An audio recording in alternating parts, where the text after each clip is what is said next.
Pues bienvenidas, bienvenidos, muchísimas gracias pues por estar aquí el día de hoy, que es nuestra última sesión de este curso Reimaginando el Islam, Mística y Tradición con Rodrigo Haidar Osegueda. Y pues es verdaderamente un gusto haber caminado juntas durante este tiempo. Eh, pues yo soy Elías González y como parte del blog Amanecer, pues estoy aquí simplemente para agradecerles mucho su participación, el hecho de que hayan pues estado presentes, participando, acompañándonos.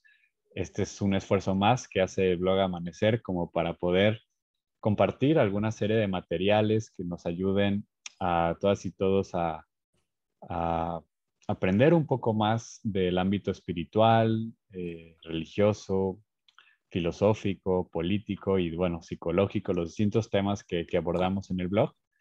Y la verdad es que pues es también un gusto porque con esta sesión cerramos también los cursos de este año 2021. Todos están disponibles en la página de YouTube. Ahí van a encontrar todos los cursos que hemos tenido y que están en libre acceso. Y por otro lado, también recordarles que tenemos un grupo de WhatsApp. Ahorita les voy a poner, les voy a recordar para que se inscriban, se sumen al grupo. Ahí es donde normalmente sumamos o compartimos las distintas actividades que vamos teniendo en el blog Amanecer, ¿no? Entonces, pues nada, eso sería todo de mi parte. Más bien agradecerles profundamente que estén atentas, atentos a nuestros próximos espacios que vamos a hacer. Este año ya vamos cerrando, pero el siguiente año pues va a haber varias sorpresas, ¿no? Entonces, pues un abrazo grande y te paso la palabra a Rodrigo para que ahora sí que nos cuentes de esta sesión. Bueno, buenas noches a todas, a todos. Antes que nada, pues también agradecerles por estar acá en esta sesión, en esta última sesión. Y pues me gustaría empezar con alguna ronda de preguntas, comentarios con respecto a todo lo que hemos visto. No tiene que ser o algo que se les haya ocurrido, hayan visto. Me encantaría aprovechar un poco esta última sesión para responder alguna duda. Puede ser ahora o al final, no sé, según prefieran. Pues bueno, creo que entonces al final. Sí,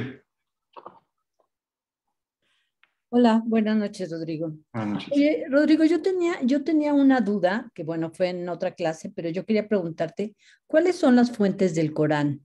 O sea, ¿cuáles son las fuentes con las que se hace el Corán? Ok, el Corán es un texto, o más bien es un libro, se entiende que es como un libro revelado, un cuerpo completo, que pues bueno, viene directamente del profeta Muhammad, de Mahoma, y bueno, no es que no se entiende que él lo escribiera, de hecho generalmente se entiende que es un profeta iletrado, que no estaba alfabetizado. Pero bueno, la idea del Corán es que desciende a él es como por revelación, a través del arcángel Gabriel. Y ese es como, digamos, justamente el milagro que se le atribuye al profeta Muhammad, a Mahoma, eh, pues el de haber recibido esta revelación. Entonces no tiene, o sea, no es como que tenga varias fuentes, sino que se entiende que es por revelación directa de Dios a través del arcángel Gabriel al profeta Muhammad. Sin embargo, digamos, lo que sucede con el Corán es que habla también de historias que están narradas en la Biblia, ¿no? En los evangelios, en los salmos, en la Torá, etcétera. O sea, también reúne esas historias y algunas otras más, pero no hay así algo como, digamos, como una fuente. Ok. Eso es lo que se entiende, ¿no? En la tradición islámica, que es un libro revelado, que bajó directamente, ¿no? Se le aparecía constantemente el ángel Gabriel a Muhammad. Ok, gracias, Rodrigo. Perfecto. Y fue una revelación paulatina, no fue de golpe, sino fue como a lo largo de 40 años, más o menos. No, perdón, a partir de esos 40 años, como por 20 años más, perdón. Ese es más o menos el... Ok, bueno, pues les voy a compartir pantalla. Muchas gracias. ¿Dónde está?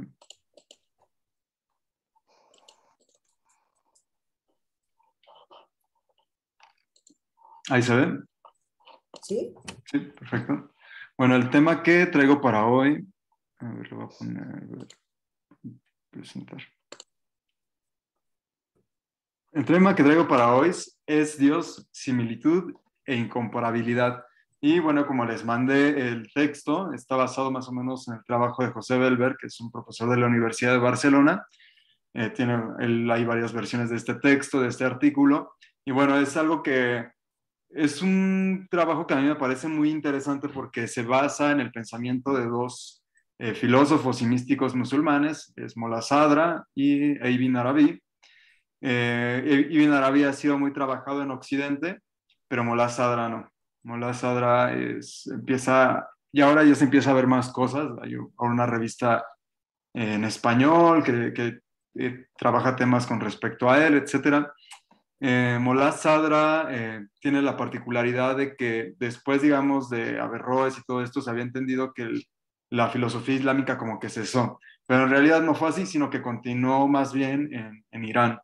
Y bueno, vamos a hablar un poco, Molla Sadra retoma bastante a Ibn Arabi, pero bueno, lo lleva a otros niveles de explicación filosófica, por supuesto, y lo lleva pues más desde el terreno del chismo. Pero bueno, hoy no vamos a ver ese punto, vamos a irnos más directamente con por qué es importante este tema. Bueno, eh, es importante el tema de la similitud y la incomparabilidad de Dios porque desde la perspectiva del Islam nos va a permitir problematizar o entender cuál es la naturaleza de Dios, si Dios es inmanente o es trascendente.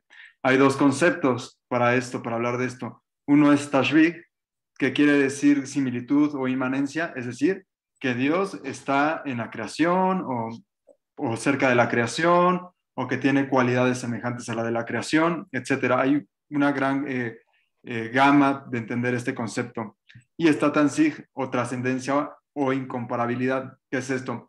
Que Dios no tiene nada que ver con la creación. O sea, es algo totalmente distinto. Cualquier cosa que pudiéramos decir sobre Dios desde la perspectiva del Tanzig es nula, porque pues Dios siempre está más allá.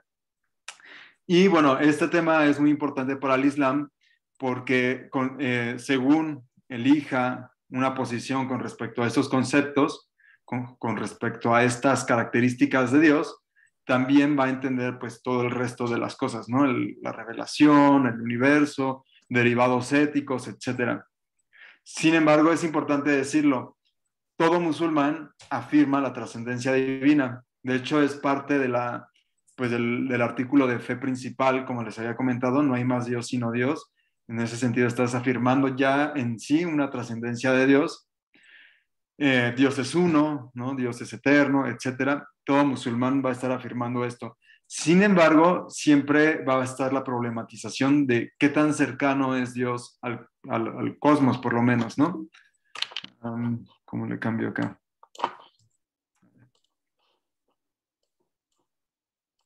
Ok. Tashbih o similitud es un término poco exacto en la teología islámica, porque, bueno, inicialmente tenía que ver con que si Dios tenía atributos humanos o no, como rostro, manos, etc. En la teología, en el Corán, por ejemplo, se dice que cuando la gente vaya al paraíso, verá el rostro de Dios, o hay otros versículos que dicen que Dios tiene una mano, o el ojo de Dios, etc.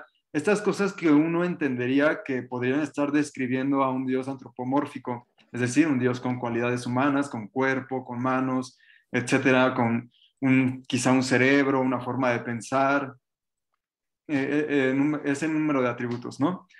Sin embargo, ante ello, pues ciertas escuelas como más puristas que querían evitar que los musulmanes cayeran en la idea de que Dios tenía justamente este tipo de atributos, afirmaron que dichas concepciones eran metafóricas, es decir, que pues bueno, que el ojo de Dios en realidad pues era como solamente una expresión para hablar de que Dios todo lo ve o etcétera.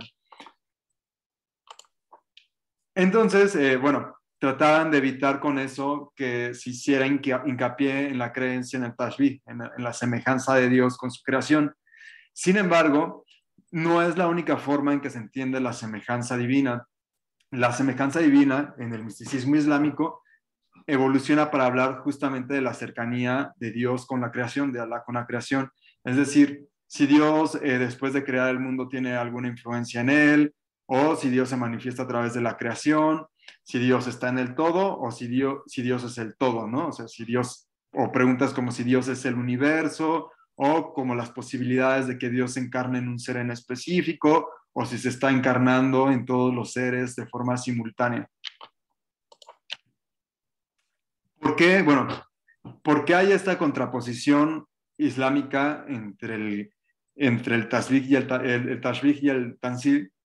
Porque hay dos tipos de aleyas en el Corán que se contraponen y que parecían estar diciendo cosas contradictorias. Por ejemplo, hay justamente aleyas que dicen no hay Dios sino Él, es decir, afirmando la trascendencia de Dios, o sea glorificado y ensalzado por encima de todo lo que le describen, es decir, un tipo de teología negativa que dice, pues Dios está más allá de cualquier cosa que uno pueda pensar, o cualquier cosa que pueda decir, o no hay uno como Él.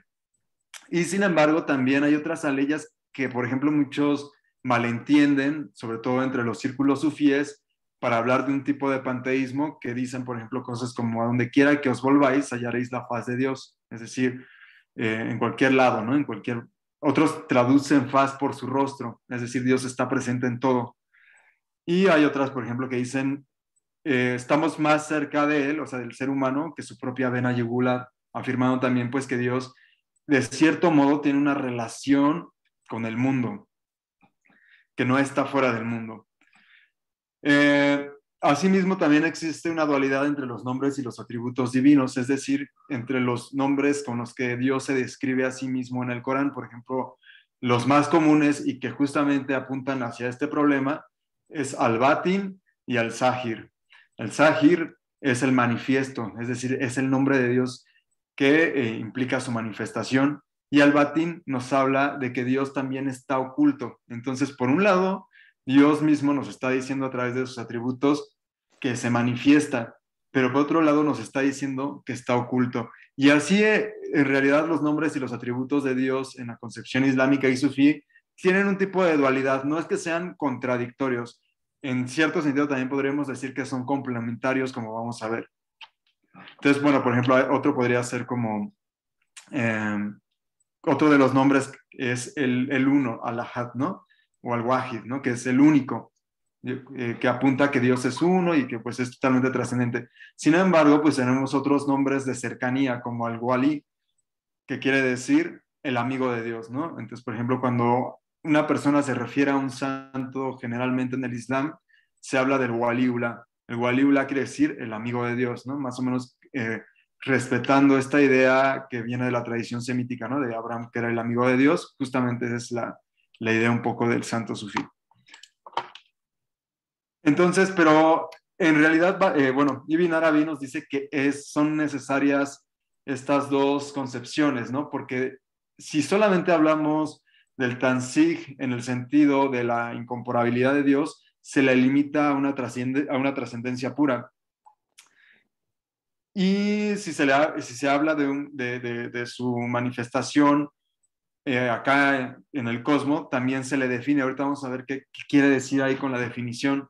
Sin embargo, si se piensa que Dios es tanto incomparable como pues que tiene similitud de forma simultánea, sin que estas cosas lo limiten o lo definan, se entiende que se ha alcanzado la meta o la totalidad de la máxima idea que se puede tener de Dios en el sufismo, ¿no? Que es un Dios que alcanza la contradicción. De hecho, justamente los sufíes van a estar diciendo constantemente que nada, salvo Dios, acepta la contradicción. Y bueno, quienes se dice que logran integrar esta contradicción que existe en Dios, pues son los Arif, justamente. Los Arif son los amigos de Dios. Bueno, aquí lo ponen Marif, pero bueno, es porque la conjugación que tiene ahí. Pero bueno, es el Arif. Sin embargo, bueno, ha visto muchos críticos de la idea de la similitud divina, Entre ellos se encuentra Ibn Taymiyya, que es un pensador islámico del siglo XIV, que dice que, pues bueno, que Dios no puede tener nada de semejante con la creación, porque, bueno, una de las ideas es que si tiene algo de semejante con la creación, en ciertos sentidos se está encarnando. Él lo que quiere evitar justamente es esta idea de la encarnación, no solamente por la concepción cristiana, aunque sí es también para evitar una idea de que Dios Alá se haya encarnado en un ser humano. Aquí no solamente aplica porque él esté debatiendo con el cristianismo, porque en realidad eso ya sería pues una crítica ya muy vieja, ¿no? En cierto sentido también está combatiendo a ciertos grupos chiitas, por ejemplo, que decían que Ali, el yerno y primo del profeta Muhammad, había sido una encarnación de Dios. Había personas que decían esto. Hay personas, ¿no? Porque hay todavía algunas corrientes islámicas que piensan más o menos algo así, y algunos sufíes, ¿no? Que también dicen que si bien no piensan que Dios se haya manifestado de una forma particular en un ser humano, sí se refieren a veces a sus maestros como el espejo de Dios o como una manifestación de Dios, etcétera, lo que acerca un poco el concepto al de la encarnación. Entonces, Ibn Taymiyya justamente es con los que más se está debatiendo. Es importante decir que la encarnación en la teología islámica es considerado shirk o pecado capital. ¿Qué es el shirk? Shirk quiere decir asociación. Cuando tú ingresas al Islam, cuando una persona se quiere hacer musulmana, afirma la ilaha illallah, no hay más Dios sino Dios, y Muhammad es su profeta y mensajero. En ese momento ya la persona se convirtió al Islam, digamos, ¿no? Se hizo musulmana. Pero en el momento en que la persona se entiende que afirma cierto tipo de doctrinas, como justamente es la encarnación, o de que hay más de un Dios, o etcétera, la persona inmediatamente pasa a dejar de ser musulmana. Entonces, como entre los círculos místicos, todo esto se vuelve bastante relativo, pues bueno, empiezan a aparecer personajes como Ibn Taymiyya. Este personaje no es, bueno, uno podría decir, bueno, son concepciones teológicas. Bueno, no, es un personaje fundamental en la historia islámica actual, porque va a ser el inaugurador, en cierto sentido, de un purismo islámico, un puritanismo islámico, que va a tomar la forma posteriormente, cuando cae el Imperio Otomano, etcétera, de una doctrina de Estado, que es la doctrina pues justamente que tienen todos los salafistas, que están en Arabia Saudita, pero también, por ejemplo, los que están en Afganistán, justamente pues los talibán o las personas que estaban en el Daesh, ¿no? En el Estado Islámico que ya desapareció, pero bueno, todas estas personas justamente están apuntando a una idea de la trascendencia divina donde Dios no tiene nada que ver con los seres humanos, y entonces es pues una forma de formular la fe que también es política. Y bueno, entonces, justamente los críticos de esta idea del puritanismo islámico que afirma la exclusiva trascendencia de Dios. De hecho, bueno, después viene otro pensador que se llama Muhammad ibn Abdul Wahhab, que ese ya es de origen saudí, que retoma a Ibn Taymiyya para decir, bueno, los círculos sufíes eran asociadores, los chiitas y todo eso, para poder engarzar lo que va a ser el Estado de Arabia Saudita, bueno, el Reino de Arabia Saudita con poder. Ante esto, pues bueno, ha visto varias críticas también que dicen, bueno, también pensar a Dios exclusivamente como trascendente genera un vaciamiento de sus atributos. Y esto tiene consecuencias también a nivel teológico, porque si tú vacías a Dios de los atributos que lo conectan con el cosmos, en donde tú puedes ver un Dios justamente que está manifiesto, vivo, etcétera, todos estos atributos, si tú le vacías de todos estos atributos para afirmar su trascendencia, pues Dios se convierte en un Dios totalmente lejano que tú puedes afirmar o negar. En ese sentido, hasta puedes decir Dios existe o no existe, porque estás hablando de un ser separado del resto de los seres, es decir, de una realidad totalmente ajena que puede o no existir. Entonces, bueno, acá nos dice José, dice, el cosmos tendría su origen en Dios en tanto que creador, pero al no tener ninguna similitud, es decir, ningún atributo en común entre Dios y el cosmos, no cabría ninguna relación entre Dios y el cosmos tras el momento de la creación, ni por tanto cabría ninguna influencia, es decir, al afirmar la exclusiva trascendencia de Dios, Dios pasa a ser totalmente prescindible, o sea, es algo de lo que ni siquiera puedes tener el mínimo, digamos, de contacto, de posibilidad de posibilidad de relación o como por qué tú creerías en él. Entonces, bueno, acá ya les expliqué. Y bueno, pues también es importante decir esto porque sí, que estas conclusiones, según Ibn Arabi, son de carácter totalmente racional. ¿Por qué? Porque uno está diciendo, bueno, Dios es esto, Dios no es lo otro, etc., ¿no?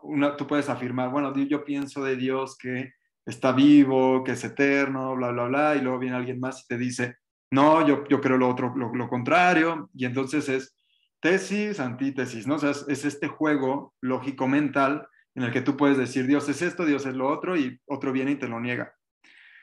Y en ese sentido, hasta alguien te puede decir, Dios no existe. O sea, eso es algo como racional, ¿no? Son operaciones mentales. Sin embargo, por ejemplo, esto para afirmar la trascendencia, o sea, es decir, el conocimiento asociado a la trascendencia es de carácter lógico.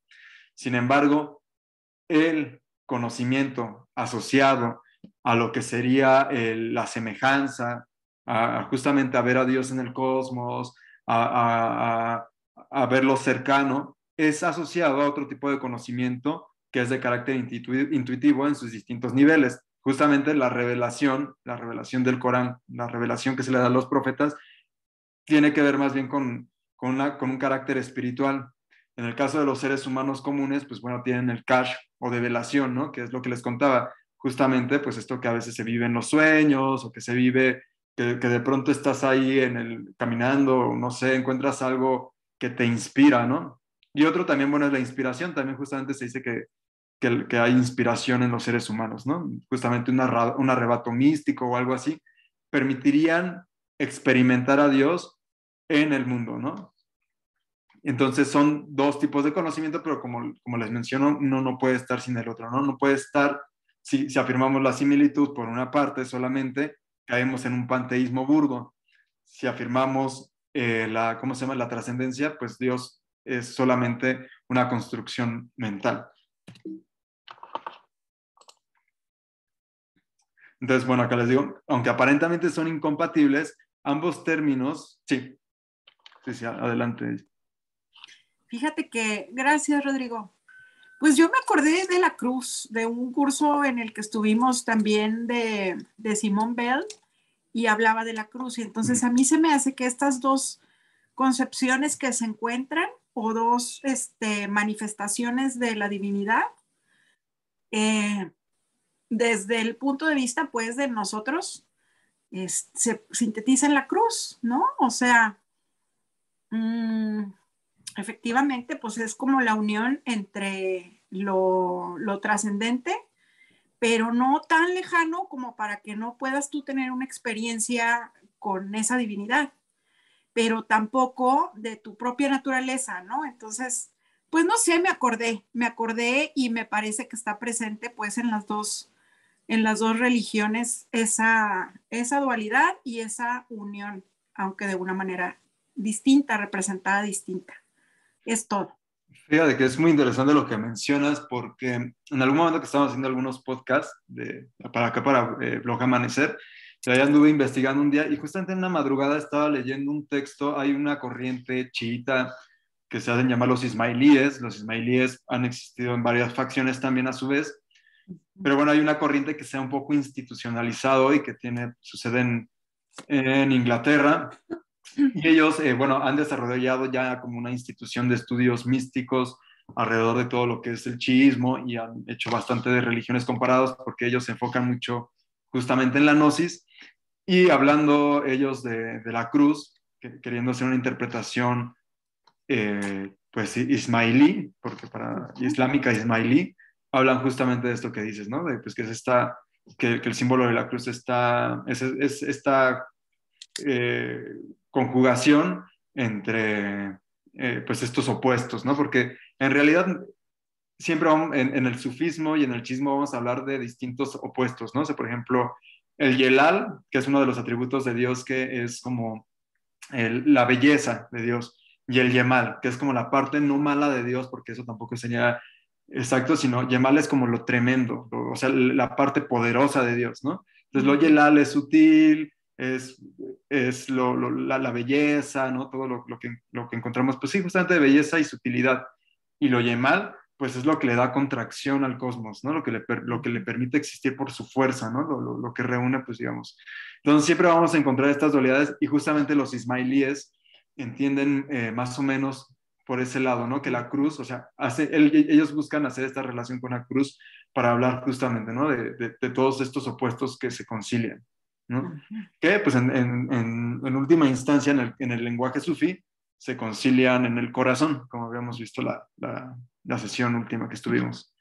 Entonces, aunque aparentemente, como les mencioné, aunque aparentemente son incompatibles, ambos términos han sido conciliados, en este caso, en el trabajo de José Belver, que retomamos la Sadra, y ahí viene Arabi, en el contexto de la discusión del primado de la existencia o ser, o wujud, ser o wujud, perdón, existencia o ser, que en árabe es wujud, o de la esencia, que es majilla. Entonces, bueno, un poco para, quiero ver la que sigue. Ajá. Bueno, acá hay una discusión de la teología, de la filosofía islámica clásica, más o menos como de la época de Avicena y Ibn Sina, que se preguntaban, pues bueno, es una discusión muy común en la filosofía en realidad. ¿Qué es primero, la existencia o la esencia? ¿No? Entonces, bueno, ellos van a utilizar, los místicos, como justamente Molla Sadra, va a retomar esta discusión para poder conciliar los conceptos de similitud y trascendencia o incomparabilidad.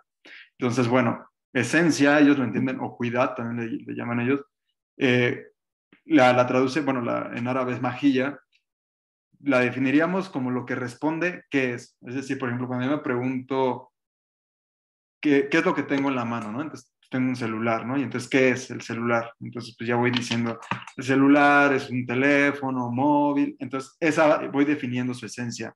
Ellos van a entender que, por lo tanto, al hablar de la esencia, estamos delimitando un objeto, ¿no? Estamos diciendo, le estamos dando una serie de adjetivos y etcétera, y lo vamos delimitando.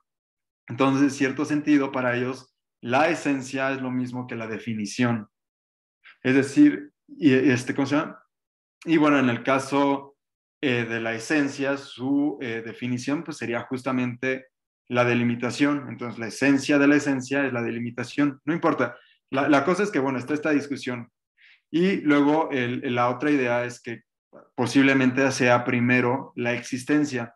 ¿Y qué es la existencia? Lo que responde a acaso es, ¿no? O sea, cuando vemos algo, un poco ahí como que lo vemos muy rápidamente, ¿no? ¿Acaso es, ¿no? O esto existe. Y justamente ahorita vamos a ver que esto es más bien, de hecho, algo muy obvio, ¿no? O sea, nosotros despertamos y vemos que todas las cosas existen, ¿no? O sea, en realidad es algo muy evidente.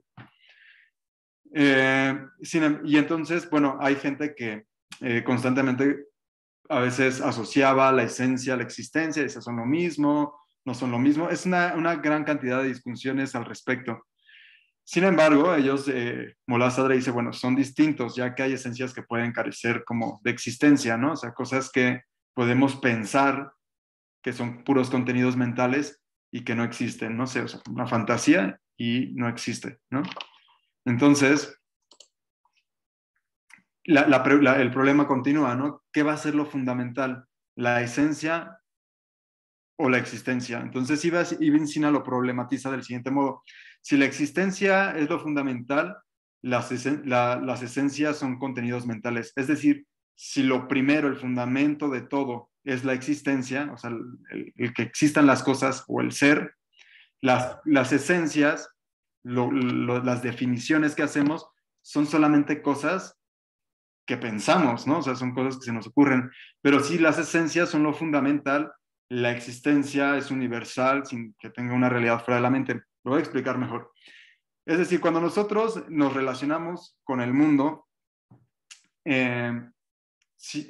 abstraemos, ¿no? Cosas, ¿no? Pensamos que las cosas, por ejemplo, el celular, ¿no? Ya está en sí y pensamos que lo abstraemos. Entonces, en ese sentido nos formamos una esencia. Y la existencia tal cual, digamos, del objeto, no la conocemos, pero sabemos que existe. Sin embargo, si lo pensamos al revés, pensaríamos que las cosas existen en sí, o sea, que hay como un celular que existe, pues sí, como algo independiente, y que el que exista es algo que más bien yo después concluyo. Entonces, habrá distintas escuelas de pensamiento con respecto a esto en la filosofía islámica. O sea, realmente algunos van a decir, sí, ¿no? O sea, las cosas ya tienen una esencia, entonces ya solamente yo me encuentro con ellas, casi casi que es como una relación empírica. Pero va a haber quienes dicen, no, o sea, lo que existe allá, quién sabe qué sea. Lo único que yo sé es que yo a través de mi mente pues los voy definiendo. Entre quienes justamente promueven la idea de que existe, perdón, de que del primado de la existencia, están justamente estos místicos como Ibn Arabi y Mullah Sadra. Ellos dicen, no, primero es la existencia, que quién sabe qué sea, y la forma en que yo ya lo defino son puros contenidos mentales. Es decir, la forma en que yo defino a Elías no tiene nada que ver con lo que Elías sea en sí, en cierto sentido. Por su parte, pues digamos, uno de los que más sobresalen en la idea de que no, que las cosas están ya esenciadas, pues es Sohravardi, ¿no? Que Sohravardi dice que no, que justamente que el primado corresponde a la esencia, etcétera, ¿no? Bueno, aquí tenemos el texto, dice, pues si la existencia fuera el principio fundamental real, debería tener a su vez otra existencia que le hiciera debería tener a su vez otra existencia que le hiciera ser existente, y esta a su vez una nueva existencia que le hiciera ser existente. Entonces Mullah Sadra dice que no se requiere de otra existencia, o sea, que no se necesite algo que fundamente la existencia para hacer de la existencia algo existente, pues entonces sería una esencia. Es decir, si lo trasladamos al lenguaje teológico, estar diciendo que se requiere de una existencia que fundamente otra existencia, quiere decir que se requiere de un Dios que fundamente a otro Dios, ¿no? Entonces lo que va a decir Mullah Sadra es como, no, la existencia es la primacía, porque al final de cuentas la van a relacionar con Dios, es por sí misma, no la conocemos en sí misma, pero se va manifestando en lo que nosotros entendemos como esencias o las cosas, ¿no?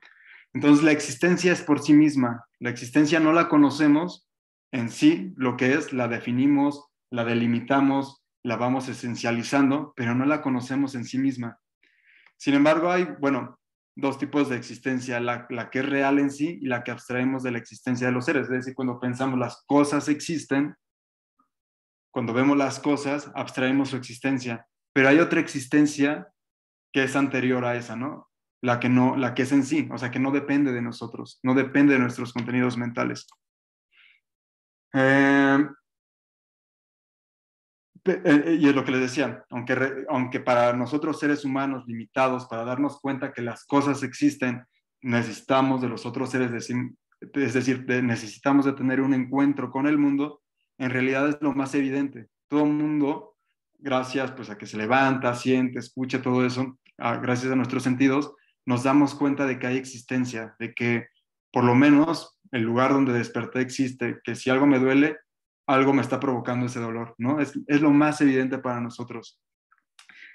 Y eso es carente de esencia.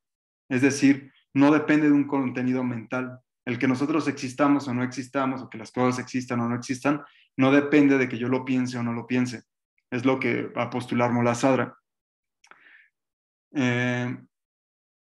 Si no hubiera una diferencia entre lo que nosotros pensamos y entre lo que existe, entonces no, o sea, lo que pensamos sucedería y lo que está pues, sucediendo afuera sería lo que estamos pensando, o sea, no habría una distinción entre eso.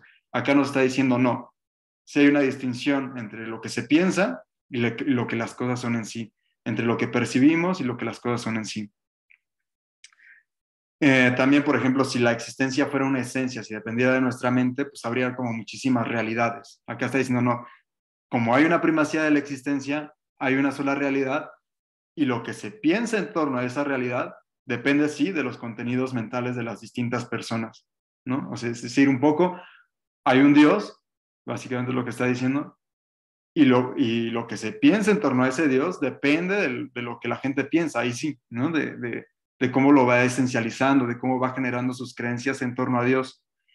Pero en realidad, pues Dios es independiente de eso. Entonces, justamente para que podamos reconocer o aceptar que hay una multiplicidad en la unidad, como lo han postulado los sufíes, o sea que, por ejemplo, justamente lo que hablábamos, ¿no? La multiplicidad de las creencias que confluyen en, digamos, en una unidad, es justamente necesario reconocer este primado de la existencia. ¿Hasta acá hay una duda o varias?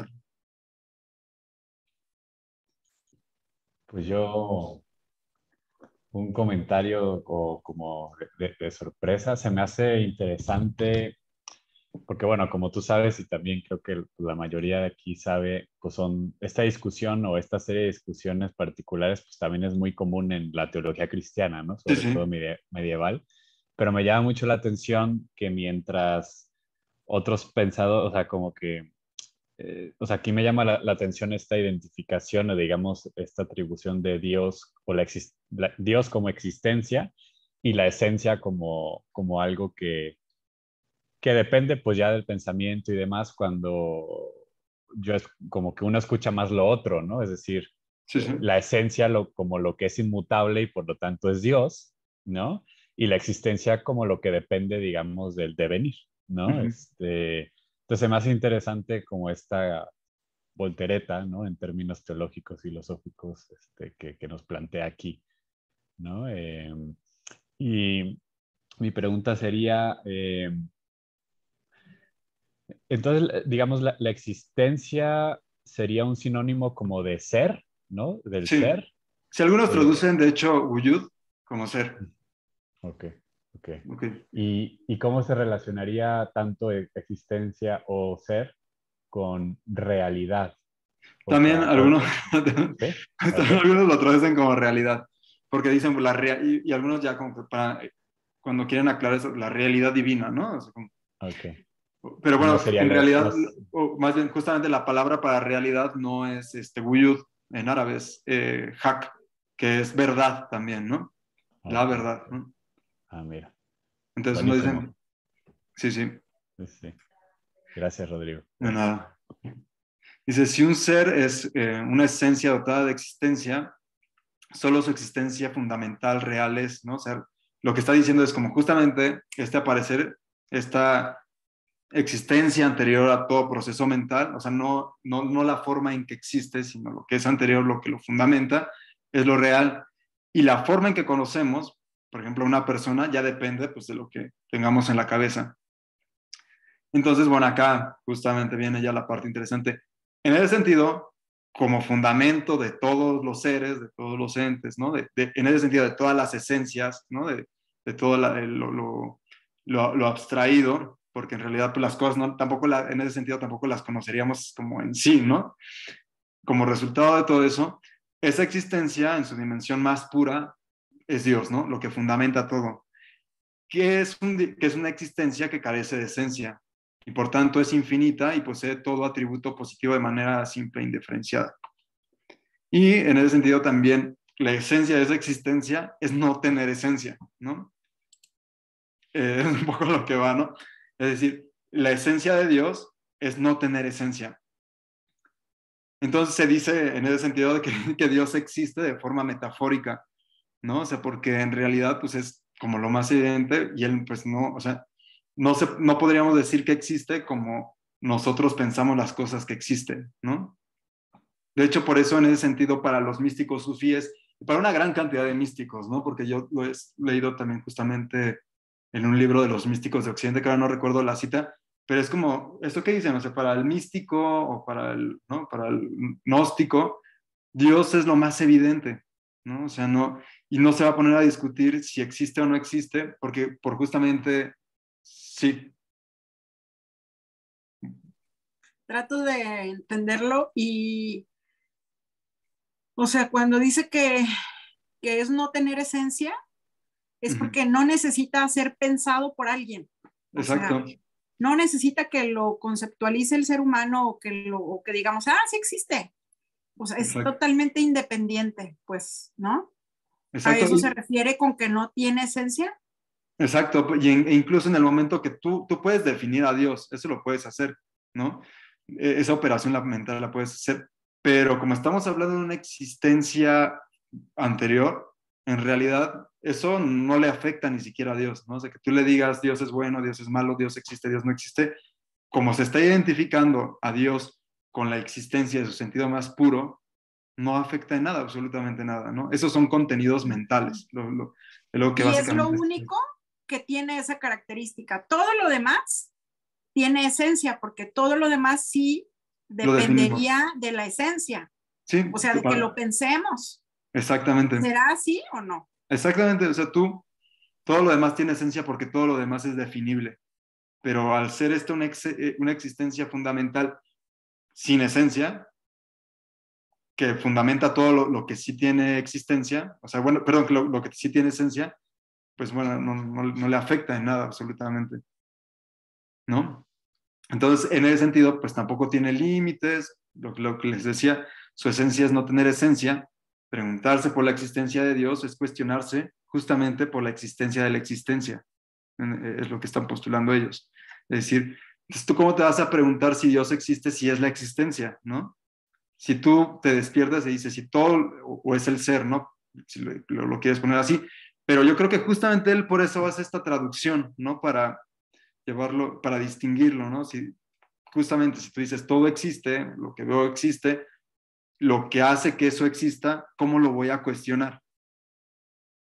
Entonces, en ese sentido, preguntarse por la existencia no tiene ningún sentido, ¿no? De hecho, acá valdría más la pena preguntarnos por la existencia de lo que nosotros pensamos que existe, ¿no? Porque nosotros pensamos que Dios existe de cierta forma, o que Elías existe de otra forma, o que yo mismo existo de una forma, pero si yo me pregunto o me doy cuenta que esos son cosas, definiciones, contenidos mentales, en realidad producciones de esencias de mi mente, me voy a dar cuenta que eso que yo pensaba que es la esencia, que es lo más permanente de la persona, en realidad es nada, ¿no? Entonces, bueno, ¿para qué? Y bueno, ¿para qué nos sirve esta discusión? Pues justamente, si se acepta el primado de la existencia en lugar del de la esencia, es posible conjugar la similitud y la incomparabilidad sin caer en la asociación, es decir, sin decir que, o hulul, que le llaman, que es pensar que Dios se ha encarnado, o en el vaciamiento, es decir, Dios es totalmente trascendente y no sabemos absolutamente de nada. Sin embargo, por ejemplo, los seres, bueno, pensémoslo en seres humanos, para no irnos en más abstractos, son combinación de existencia y esencia, es decir, nos pensamos y existimos. La existencia pues trasciende a los seres, Dios es trascendente en ese sentido. El Tanzig de Dios, es decir, su incomparabilidad se fundamenta en la trascendencia e incomparabilidad de la existencia respecto a los seres, es decir, nosotros no podemos conocer esa existencia en sí, pero todo el tiempo la estamos esencializando. O sea, lo que existe, todo existe, o sea, la forma en que Dios se manifiesta, no la podemos conocer en sí. Sin embargo, todo el tiempo estamos diciendo cosas al respecto de la realidad, básicamente, ¿no?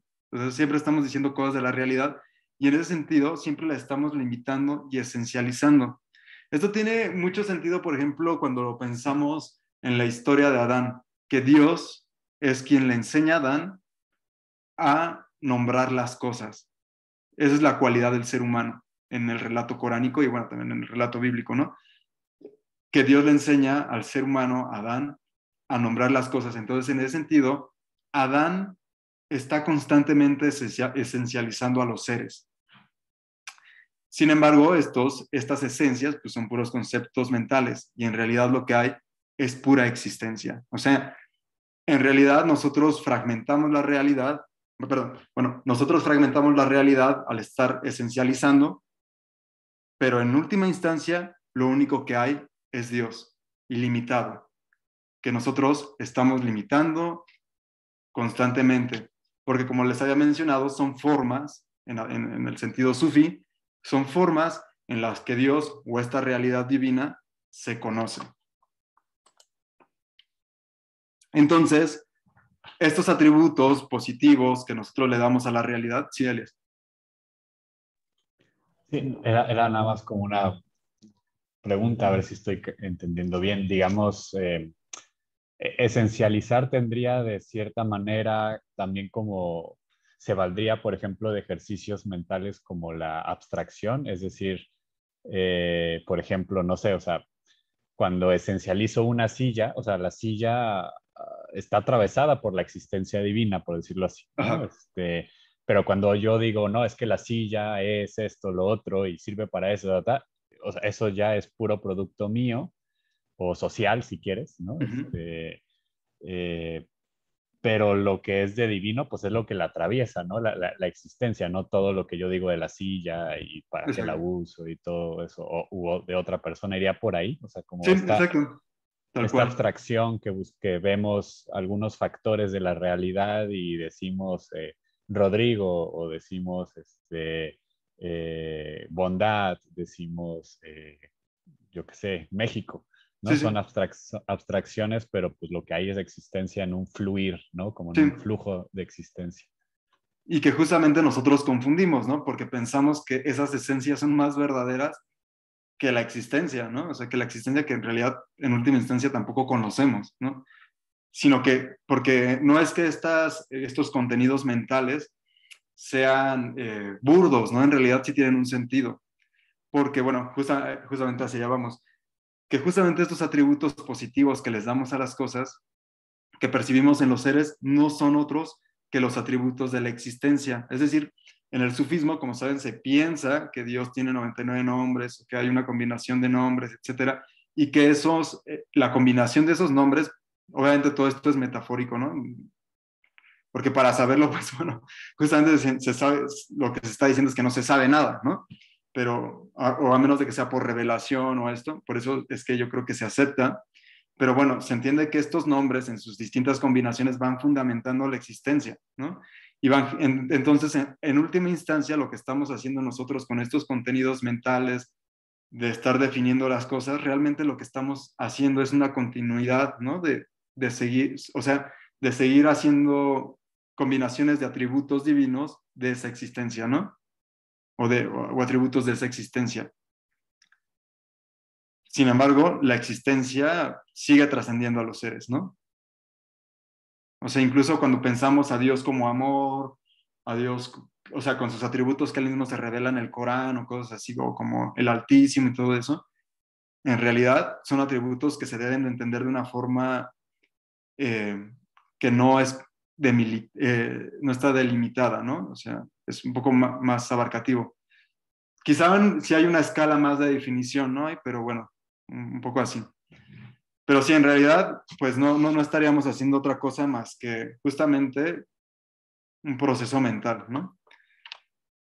Y entonces, en ese sentido, para Ibn Arabi, todo ser, todo ente, va a ser, o sea, particular, en realidad es la manifestación de esa existencia divina. O sea, la existencia divina ya se está manifestando en todas las cosas, porque es la existencia que lo fundamenta todo, ya se está manifestando en su plenitud en todas las cosas.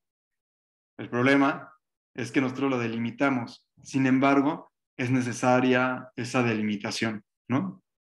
Es necesaria porque es la forma en que Dios se está conociendo a través de lo particular. No es un panteísmo, porque para ellos existencia no es lo mismo que universo.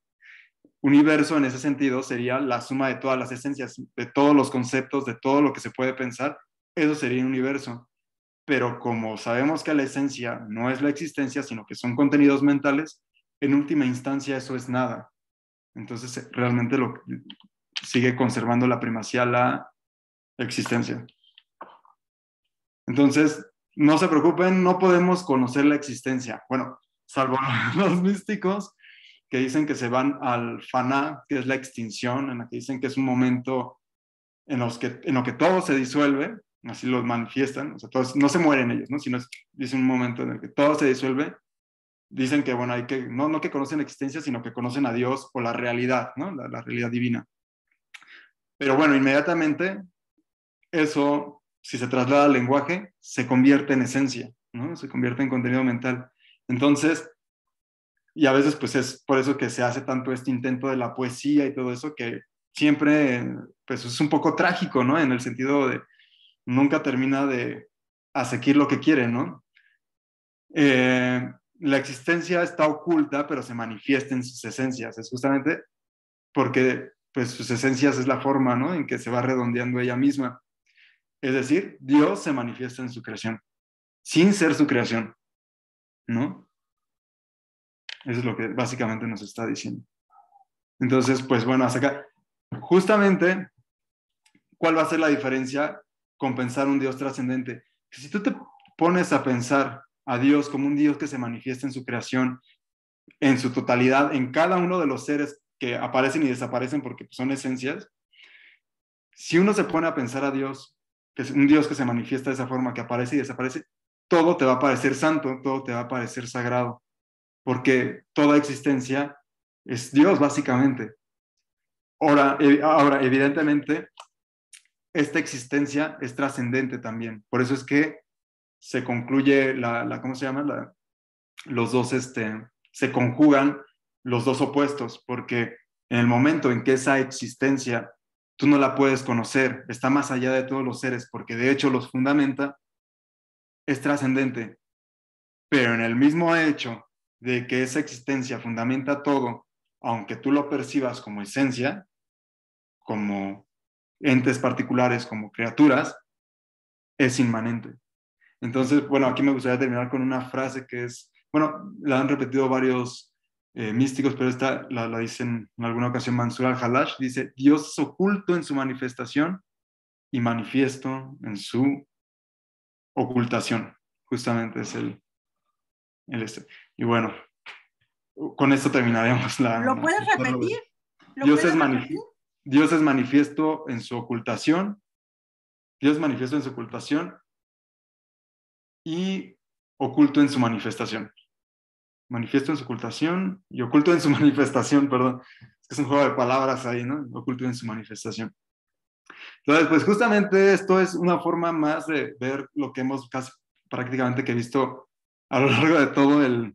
Esta es la forma yo creo que más filosófica y la que van haciendo más compleja, pero pues más o menos lo que hemos visto en todo el curso, ¿no? Que hay desde la perspectiva del sufismo, hay una unidad de la existencia, ¿sí? Es la doctrina fundamental de los sufíes, que es el Wahdat al-Wujud, la unidad de la existencia, la unidad del ser.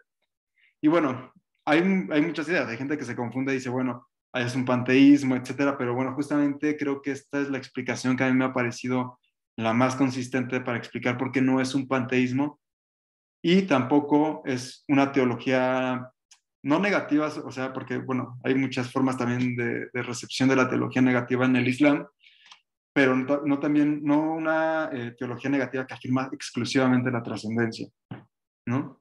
Entonces, son las dos cosas desde la perspectiva del sufismo. Y bueno, entonces, evidentemente, una persona que tenga presente esto, que piense que el mundo es una teofanía, va a tener un comportamiento ético distinto, ¿no? O sea, se espera, ¿no?, que tenga un comportamiento ético distinto en relación, pues por ejemplo, incluso si lo quieren pensar en términos de ecología, ¿no? Por ejemplo, ¿no? Porque pues bueno, ¿quién va a, no sé, a matar un árbol sabiendo que ahí se está manifestando en sí la existencia divina? Y esto no es una cosa que yo me invente, por ejemplo, en los códigos de guerra del Islam, justamente está esta idea de que tú no puedes cortar un árbol en una guerra, porque ¿por qué vas a dañar eso, no? O ¿por qué vas a dañar un árbol nada más porque sí, no? Esto ya está ahí como esta idea ahí ya germinada, ¿no? Digamos, en una forma muy mitológica quizá, pero ahí está presente. Y bueno, por ejemplo, Khomeini, cuando le escribe una carta a Gorbachev, le dice, mira, ¿sabes qué? Ustedes han caído en un materialismo burdo y eso les está llevando a un desastre ético que les va a provocar la caída de su sistema, que en ese entonces pues, era la Unión Soviética. Y entonces él le dice, yo les recomiendo que estudien algunos pensadores islámicos, pero que vengan ustedes, nosotros les damos todo lo necesario para que puedan estudiarlos, manden a sus mejores intelectuales. Y entre ellos le menciona a Ibn Arabi, le dice, de hecho, en específico a Ibn Arabi y a Mullah Sadra, justamente por esta idea, ¿no? Porque se espera, obviamente, Khomeini, Ali Shariati, todos estos pensadores de la Revolución Islámica, es muy interesante cómo logran engarzar este pensamiento místico para generar una revolución, ¿no? O sea, no, podemos discutir si fue bueno, las consecuencias, lo que trajo, lo que no trajo, pero es interesante cómo esto también, que parece a veces tan abstracto, es de carácter político, ¿no? Ellos se comprometían mucho con esta idea y era por eso que, ¿no? que buscaban, ¿no? Como esto, ¿no? Digo, también, por ejemplo, hay sufíes que tienen estas ideas, que las estudian, que las aprecian, y sus conclusiones totalmente contrarias, ¿no? A las de Khomeini y a las de estos sistemas, pues que también han sido represivos, ¿no? Para ciertos sectores poblacionales, ¿no? Y etcétera, ¿no? Es muy discutible, pero a mí se me hace muy interesante, ¿no? Cómo es un paso, ¿no? Está a un paso siempre estos supuestos filosóficos de transformarse en política. Pero bueno, en sí me parecen muy bellos, ¿no?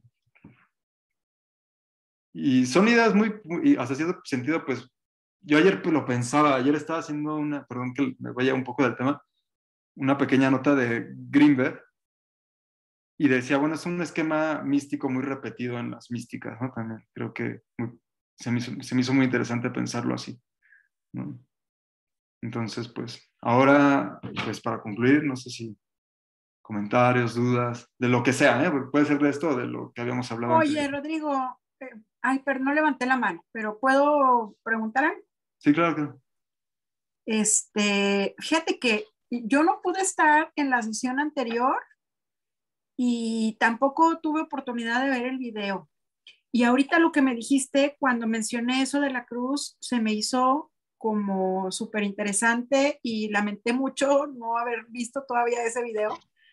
Este, Era el tema que te decía yo de como la unión entre lo trascendente y pues, lo no trascendente, lo más como asequible, pues, ¿no? ¿Crees tú que podrías sintetizar un poquito, lo que me dijiste tú, que para los sufíes esa unión o esa, digamos, relación entre esas dos cosas se daba en el corazón? Uh-huh. Entonces, ¿crees tú que podrías hablar un poquito de eso, sintetizar un poquito esa idea ahorita, en este momento? Como hablar un poquito de eso. Me dijiste que lo habías hablado en la sesión anterior, pero bueno. Sí, justamente porque el corazón es el símbolo, digamos, de la unión del humano y lo divino, básicamente es de lo divino, perdón, y lo mundano, digamos, de lo terreno, y justamente es en el corazón donde tú, pues, yéndolo purificando, quitándole, digamos, tu parte terrena, es donde se va a dar esta unión justamente, ¿no? Entre lo divino, pero a través de que se convierta en un tipo de espejo, ¿no? Y es a través de reconocer en las teofanías de la manifestación, o sea, de la creación, a Dios, que se va a ir dando este proceso, que también se da pues con ayuda en la técnica sufí por excelencia, es el Zikirullah, ¿no? Que es el recuerdo de Dios, ¿no? El estar repitiendo, por ejemplo, pues estos como mantras, que son la ilaha illallah, Allah, ¿no? Ciertos nombres divinos, ¿no? Como los que les mencionaba, ¿no? Al-Batin, Al-Basid, Al-Wadud, ¿no? Que es el manifiesto, el oculto, el amoroso, el Walí, el amigo, los nombres que va teniendo, ¿no? De las oraciones, ¿no? Se entiende que el corazón se va puliendo, pues justamente de pensar a Dios como en estas abstracciones o en estas creencias limitadas, hasta que realmente queda, pues, este Dios fluctuante, que es como, ellos le llaman como, Luce López Barral le llama como una matriz, ¿no? Que es como una matriz de improntas, ¿no? Que espejea, ¿no? Que va, en la creación pues va espejeando, ¿no? A Dios, sin que ninguna de estas manifestaciones particulares, como hemos visto, sea propiamente Dios, ¿no? Uh-huh. Entonces es justamente ahí donde pues, se va a dar este cruce, ¿no? Entre lo inmanente y lo trascendente, ¿no? ¿No? Donde lo humano y lo divino pierden, ¿no? Pero fíjate que lo pensaba claramente porque también hay algo que es lo que le llaman ellos el faná, la extinción, fanafilá, ¿no? La extinción en Dios, etcétera. Pero fíjate que ayer lo pensaba y lo he estado pensando en estos últimos días porque y no es exclusivo de ellos, ¿no? Pero generalmente también se piensa que aunque estas técnicas de Zikrullah, de recuerdo constante de Dios, etcétera, disponen al sufí, al derviche, hacia estas experiencias de éxtasis o ¿no? de contemplación pura, también es importante decirlo que solamente disponen. En realidad, que ocurran o no ocurran, pues no se puede, nadie lo, es una gracia básicamente, ¿no? O Sin sea, no te embargo, garantiza algo. Uno lo ajá, hace es con esperanza, con fe, pero no ajá. te garantiza que realmente llegues a conectarte, digamos. ¿A eso te Sí, refieres? sí, y justamente también la trampa, muchas veces a los derviches, por ejemplo, sobre todo a los giradores, a los que giran, se Ujú. les pide que cuando pues hagan esta danza no estén buscando el éxtasis, porque esa Exacto. es una trampa. La búsqueda del éxtasis por el éxtasis es una trampa porque lo que se está buscando es justamente ya ahí eh, una experiencia mental. Es como que ya lo estás calculando, ya hay una representación ahí de lo que tiene que suceder y en ese sentido ya es producto de la mente. Ujú. Entonces muchas veces lo que dicen del sufí es como el sufí tiene que realizar a Dios en el bazar, como lo realizaba el profeta, ¿no? Muhammad. Entonces, justamente la experiencia mística o de contemplación pura, me imagino, pues es que también que pueda hacer en lo cotidiano, ¿no? Que no se convierta en una cosa tan esotérica, ¿no? O sea, tan... Ujú. Pero bueno, ahí más o menos esa es la idea Mm. de lo del corazón, ¿no? ¿Alguien Oye, más? Gracias, Rodrigo, Rodrigo. No, nada. rapidísimo, Rodrigo, antes de que haya otra participación, ¿podrías dejar de compartir pantalla Sí, para quizás vernos un poco mejor? sí, sí, ahí está, sí. Sí, nada más era eso, No, que me gracias. dice, sí. Sí, ya lo veo, pero es que siempre me cuesta aquí este sumas. ¿Listo? ¿Alguna participación más? Está No, silenciada, Raquel. Sí, además de darte, bueno, infinitas gracias porque creo que estoy saliendo un poco de mi ignorancia respecto a lo que tú me has podido compartir. Em, Darte las gracias de verdad porque escucharte ha sido tan bueno, escucharte porque uno al escucharte te siente absolutamente comprometido con lo que tú estás diciendo. Hay mucho más allá de una simple entrega respecto de un contenido específico. Y eso quiero darte las gracias porque de alguna manera tú nos has entusiasmado a poder seguir averiguando, a poder seguir leyendo en la medida de nuestras pocas posibilidades al respecto, porque yo creo que nos falta siglos para ser tan comprensivos como tú respecto de este tema. Eh, y hacerte la consulta, ¿hay alguna posibilidad que tú nos dieras bibliografía relativa al sufismo? sí, no, es una tarea que tengo pendiente, pero sí la vamos a engarzar. Sobre todo me gustaría, por ejemplo, que mandarles algunos textos de, por ejemplo, como de Farudin Atar, o sea, que son... hay estas producciones intelectuales del sufismo filosóficas que son de verdad que, ¿no? O sea, como muy especializadas, pero también los sufíes han hecho muchos cuentos, Claro, mucha poesía y cosas que explican mejor las cosas a veces que lo otro, ¿no? Porque es como, o sea, ya tú te roba en la imaginación y en la imaginación ya uno lo entiende completamente muchísimo más fácil y de una forma muy bella, aparte, con mucha belleza. Sí, muchas gracias nada. y gracias por todo, No, Rodrigo. gracias a Muchas ustedes. gracias, Gracias a ti que... gracias por todo. Sí, había una acá. No, no, estaba apagado el micro. ¿Qué me pasa eso? Y fíjate que hace tiempo compré este librito que se llama Perlas Sufíes. Mira, Ujú. Sí, sí, de Jalil Bárcena, ¿no? ¿qué piensas de ese libro? A No, mí pues, obviamente me gusta mucho, pero me pueden gustar un montón de cosas, pero no soy experta y eso. Entonces quisiera preguntarte qué opinas de ese libro, un poquito más como de contexto desde tu perspectiva. no, pues a mí me gusta bastante. Mira, ellos son un grupo de españoles con los que me llevo muy bien, o sea que tenemos buena amistad. Y Jalil Bárcena, ya yo he tenido la oportunidad de escucharlo en muchas charlas y videos y cosas así. y hemos platicado, y entonces me parece una persona que está muy instruida en la tradición y sobre todo que cuenta con un rigor filológico muy fuerte. Eso yo creo que, por ejemplo, en el mundo hispano pocas veces se tiene. Entonces yo creo que todo lo que él traduce, pues esa es su gran ventaja, ¿no? Que viene hecho con ese rigor académico. Entonces yo sí ¿no? Y por ejemplo, pues sobre todo en temas de Rumi, él es como un especialista, ¿no? A mí me encanta la perspectiva que le da el abordaje a Rumi, porque generalmente a Rumi ahora en Occidente se le aborda pues, con estas ideas como del amor místico, pero como muy, pues justamente son traducciones que vienen de Estados Unidos y ya vienen con cierto sesgo. Entonces, la gran ventaja es que lo hace él con todo el conocimiento del contexto de Rumi, histórico, religioso, etcétera, y le da una muy buena perspectiva. A mí, por ejemplo, me abrió mucho los ojos a ver a Rumi como un sabio. A mí a veces Rumi me empalagaba.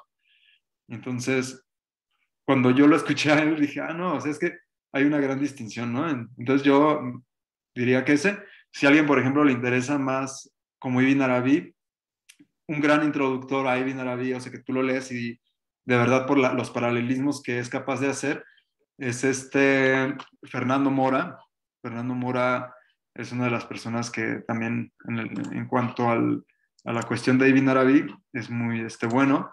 Y pues bueno, su maestro que es no sé si sea su maestro, pero bueno, Pablo Benedito, ¿no? También, ellos dos son también... ¿Pablo qué? Benedito.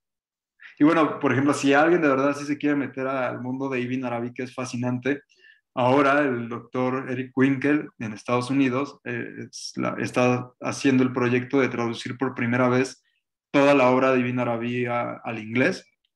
Está en ese proceso, ya se han publicado varios tomos. Eric Winkel, él está vivo, está ahorita como muy activo dando charlas sobre Ibn Arabi. Él también les puedo recomendar muchísimo. Un libro de Jalil Bárcenas, que ahorita tiene uno tal cual que se llama así Sufismo. Ajá. Tal cual. Entonces, no está tan largo, entonces es muy accesible y puede ser un buen texto. Gracias. Pues a mí lo que me gusta de es que, haz de cuenta, mira, o sea, te pone aquí la frasecita y luego él hace toda su interpretación aquí, sí, pero sí, efectivamente pone toda referencia, o sea, sí es muy riguroso. Sí, sí. Mira, entonces a mí me gusta porque pues así lo tomas un día, entonces haces tu lecturita y te quedas como precisamente con una perla sufi. No sé, se me hace bonito. Fíjense que ahora que les mencionaba Fernando Mora, él recupera un pequeño textito de Haidar Amoli. Haidar Amoli también estudió Ibn Arabi, Molla Sadra y todo esto. Eso me acordé porque él lo pone en su libro El perfume de la existencia, que es un libro bellísimo, pero él hace esta extracción de un libro que se llama, creo que es el Camino Secreto de Haidar Amoli, que es un místico iraní de los así más bellos que yo a mí me ha tocado conocer. Entonces se las voy a leer porque yo creo que esto resume lo que hemos visto en todas las sesiones. Le dice, sabe que la existencia absoluta o Dios es como un océano sin límites, mientras que las cosas determinadas e individuales son comparables a las corrientes y a las innumerables olas.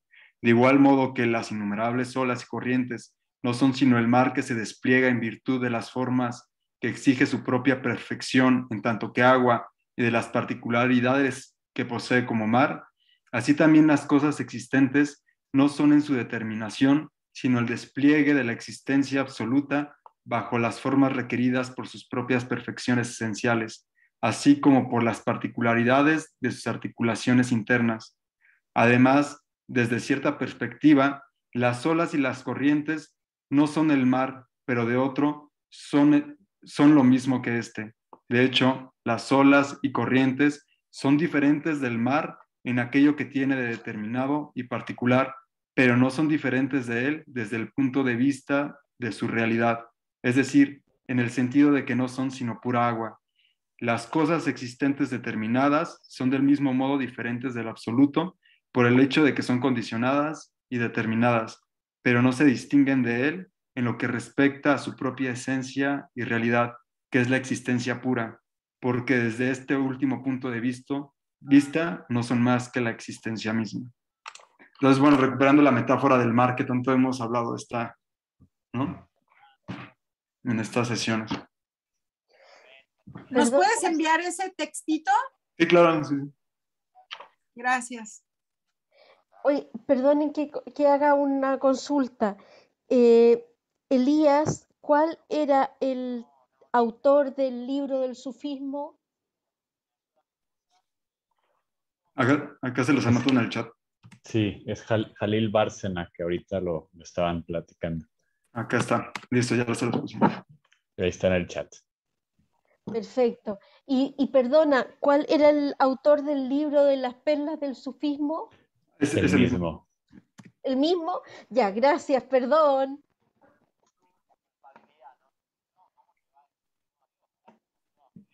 Pues listo. Y bueno, es muy interesante las interpretaciones que todos hacen, porque luego dicen que la existencia pura de los sufíes es... Sí, yo siempre me brinco esa parte por lo empalagoso que puede ser, pero terminan diciendo cosas como que la existencia pura es el amor, ¿no? O sea, esta existencia que fundamenta todo. Muchas gracias. Pues listo. Pues, si no hay nada más que agregar, pues agradecerte muchísimo, Rodrigo. Fue fantástico. Y sí, los aplausos virtuales. Todo queda grabado, está todo accesible en el canal de YouTube. Entonces todo eso lo van a poder ver una y otra vez. Yo espero pues subir pronto este video, quizás mañana. Se los mando. Y bueno, les reitero que les voy a mandar también al grupo de WhatsApp, les voy a mandar el link para que se sumen al grupo de WhatsApp de Amanecer y ahí puedan ustedes recibir información sobre las otras cosas que hacemos, que seguramente será también Rodrigo, próximo invitado, alguna próxima cosa también estará haciendo por acá. Desearles pues lo mejor para estas fechas. Como les decía en un inicio, pues nosotros también vamos a descansar un poquito. Quizás una que otra cosa ahí les llegue, pero vamos a estar en un menor ritmo y en enero volvemos a empezar. ¿Qué más? ¿Qué más? Pues bueno, creo que de mi parte es todo. Pues agradecerles profundamente su participación, pues su entrega y cualquier cosa, pues estamos ahí también al pendiente, ¿no? Gracias. Muchas gracias. gracias, Rodrigo, y gracias, Elías. Gracias, Elias. Buenas noches. Muchas gracias. Muchas gracias, Muchas muchas gracias. gracias. Gracias a todas. Felices- Bonita tarde, Igualmente, noche. gracias. Bye. Igualmente, Gracias. gusto en conocerlas Fiestas a a todas. Igualmente. Eso. Un Que abrazo. descansen. Abrazos. Felicidades. Abrazos. A la distancia. A la distancia. Sí, chao. Bendiciones, chao. Nos A vemos, ustedes hermano. también.